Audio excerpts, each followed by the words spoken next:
Now, this is a good list that I've put together, inspired by a couple of others and my own contribution, and I'd like to share this list with you. First, learning the power of purpose.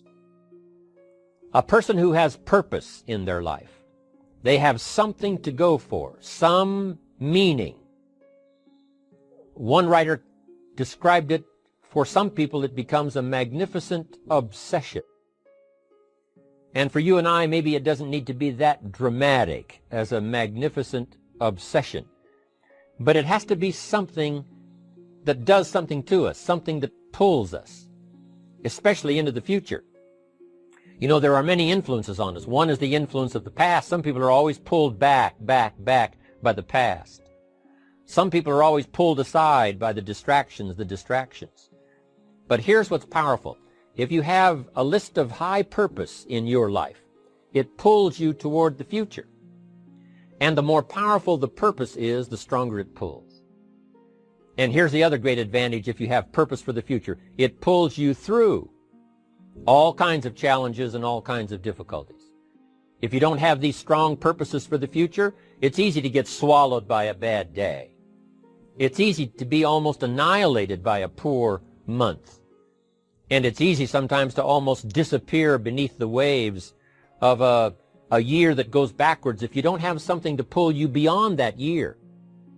So if you want something to pull you through all kinds of challenges, all kinds of difficulties and things that come at you, you got to have something on out there, beyond today, beyond next week, beyond next month, beyond this year, that pulls you into the future. And the clearer it is, the stronger it pulls. The more dynamic it is, the more it affects your life, your spirit, your heart, your soul. It also creates imagination. It gets your mind working on how to achieve that purpose. And if your mind will work, and if your heart works, and if your spirit works, and if you have good input, like good ideas, I'm telling you, there isn't anything you can't accomplish. So that's one of the great powers that'll make a variable of you, and that is purpose. Here's the next one, self-confidence. Where does self-confidence come from? And this is the best advice I can give you on that. Not neglecting, first of all, the small daily disciplines. Self-confidence really comes from feeling good about yourself. And one of the best ways to feel good about yourself is at the end of the day to know that you poured it on. You did your best. If you conducted a meeting, you did the best you could. If you made a phone call, it was the best phone call you could possibly make. If you wrote a letter, it wasn't a casual letter, it was your best letter. At the end of those kind of days, when you feel good about yourself, self-confidence starts to rise. You know that if you can have this kind of a good day, you can have another one the next day, and those days become the weeks become the months, and the month becomes a powerful year. Self-confidence comes from the lack of neglect. If you will not neglect to do the small daily disciplines, that's where self-confidence comes from. Part of good health is self-confidence. I know I'm going to be healthy. I take the Herbalife products.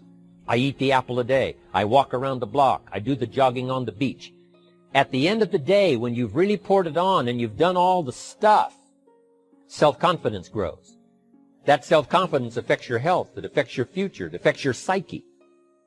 So this is true. One of the great powers is self-confidence. Self-confidence means willingness to do whatever it takes to achieve. Some people say, well, I'll do it for a little while and see what happens. You know, I'll try a couple of things. If that doesn't work, I'm out of here. And all of us know that that kind of person doesn't have much of a future. But if you're willing to do whatever it takes, if I have to learn a couple of things, I will learn those things. If I got to learn 5 or 6 things, I'll learn all 6. If I have to take an extra class, I'll take an extra class. If I've got to read the books, I'll read the books. If I have to consult with people who know more than I know, I will do the necessary consulting. Whatever it takes, I will do. That starts to develop unbelievable self-confidence. Self-confidence also comes from the ability to rise above your circumstances. To rise above what happens, the petty little things, the discouraging things that would sink everyone else's ship except yours, that would cause someone else to quit early in the day, but you keep going. That kind of willingness to overcome all circumstances, whether it's the little challenges or the big challenges, if you're willing to do that, I promise you, this kind of power will work for you, and in you, the variable, it'll make a difference.